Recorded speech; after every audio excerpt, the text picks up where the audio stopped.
Hey guys, so I want to talk about building a home gym to prepare for the ACFT. Now a lot of you guys are looking at the little amount of space and maybe a small budget compared to a list of equipment that you think you need to have to prepare for the ACFT. Real quick, number one, you don't need a hex bar, and you don't need if you want a hex bar, you don't have to get the standard hex bar used for the ACFT. Any hex bar will work, okay? And in my opinion, you just need a barbell and get rid of the hex bar, and I'll talk about that in a minute. Another thing, get rid of the sled. If you want a sled, get a sled, but you don't have to have a sled to prepare for the ACFT. I'm going to give you my recommendations of small space and minimal equipment to prepare for the test. All right, so the first one I'm going to talk about is probably not what you're thinking of, and it's going to be resistance bands. Everyone should own a set of resistance bands. You can put them anywhere. You can travel with them. They don't take up space, and they're super beneficial for all types of training, no matter what fitness level you're at, okay? And what I recommend is having at least 3. And you want a light one, like this red one, a medium, and a heavy one. Now, you get extra light and extra heavy. So 3 to 5, having a various resistance in all of them is going to be the best for your training. You can use them for accessory work. You can have them assist some exercises, like up on the pull-up bar, for example. And you can also add them to resistance training to give more of a challenge, to add more resistance, more tension to your lift. So you can add them to barbell work, you can add them to kettlebells, dumbbells to give you a little bit more oomph. And like I said, you can bring these anywhere.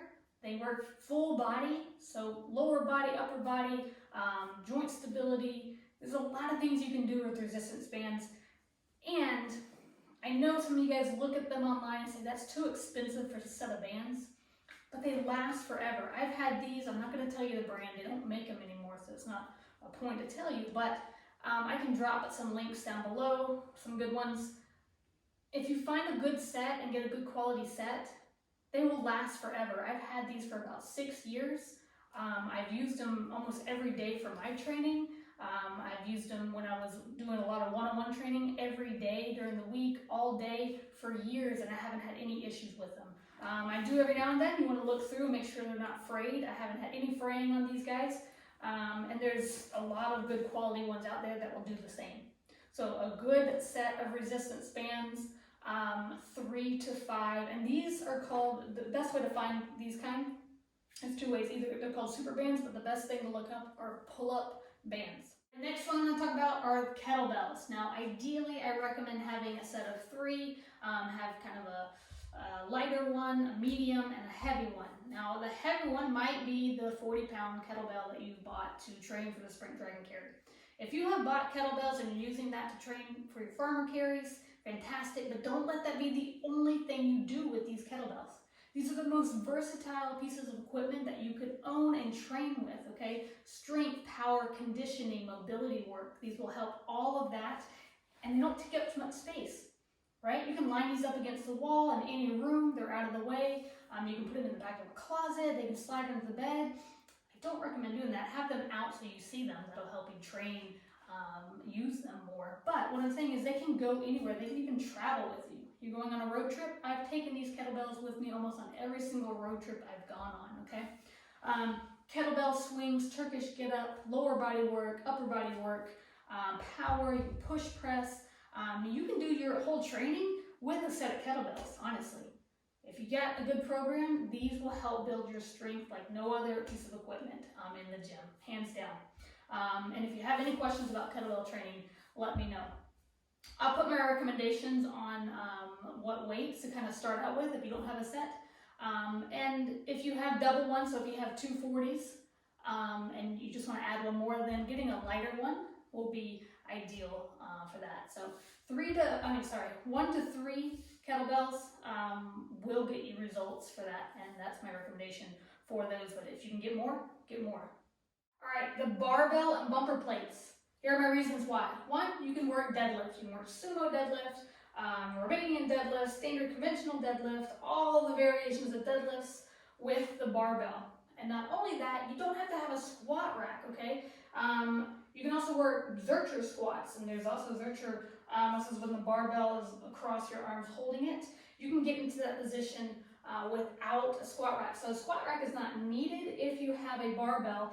And one of the reasons why I love the barbell is because of the landmine barbell exercises. You don't need an attachment. All you need is some kind of corner. You can even put 2 heavy bumper plates together on the ground, place the barbell in between them, or any kind of corner. Now I'm using the squat rack because of my gym setup, but if you have a garage or a room that you can put the barbell into a corner with a towel, or you can put metal brackets.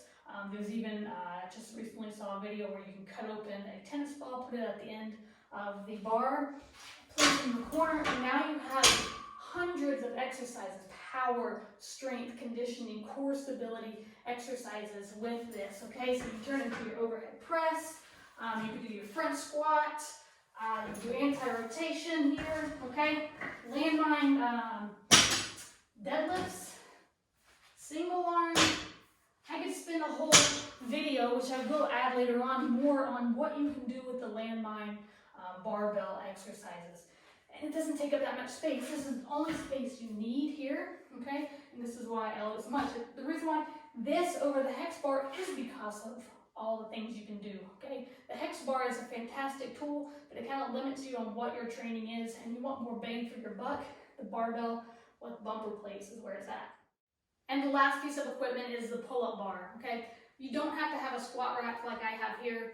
You can get the ones that go in the door frame that attach. You can attach one to a sturdy beam in the garage, the basement, build one outside if you like for pretty inexpensive. I've seen some YouTube videos that show you how to do that. But for the most part, the ones that attach or kind of just hold on to your door frame are secure and really inexpensive. And my biggest thing is don't jump up on them, okay? Then you're gonna get them off the frame and they're not gonna be safe anymore. So if you use them correctly, they are safe and very effective back strength, you know, working on your pull-ups, and if you're tackling those leg tucks, you can use it obviously for that as well, and a lot of core and grip strength, okay? So those are my recommendations. I'm gonna do a little bit of a bonus here. Instead of kettlebells, you can load up a sandbag or load up a backpack here. Okay, I have a backpack full of sand, it's 50 pounds. You can have several of these from 25 to whatever weight you want to do, and you can use them for kettlebell swings, Turkish get up, push press. You know, you can do all different kinds of loaded carries, front loaded, one shoulder, suitcase carry. There's so much you can do, and bag of sand is like $5, okay, for 50 pounds. So that's a bonus that I'm going to throw in there.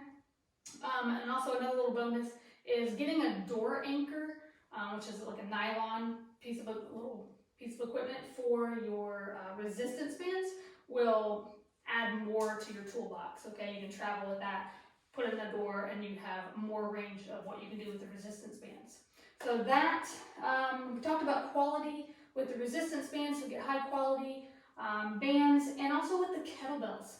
Okay, if you get cast iron kettlebells, they will last a lifetime. They will last forever. I'm probably going to will these out to my family. They're going to be around for so long, or maybe even bury it with me. But so it might look expensive in the beginning, okay? But if you get a cast iron set, you know, 1 to 3, like I said, they will last forever. You will get your money's worth, I promise. So I hope this is helpful. By all means, get whatever equipment you want to get for the ACFT or for your general strength and conditioning training, but you don't have to have the exact equipment that's for the test to prepare for it, okay?